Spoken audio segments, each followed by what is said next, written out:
how to fix looks like another app is blocking access on Play Store in any Android phone. Hello guys, so all what you have to do to fix this problem is very easy.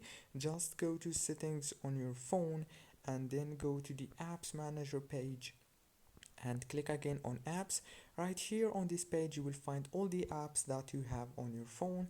Click on the search bar if you have it right here and search for Play Store like this, and then click on it.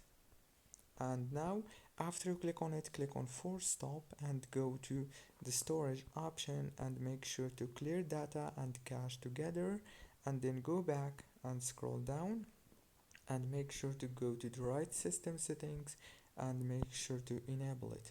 And now all what you have to do is simple: restart your phone, and congratulations, the app is gonna be working good as it was for you.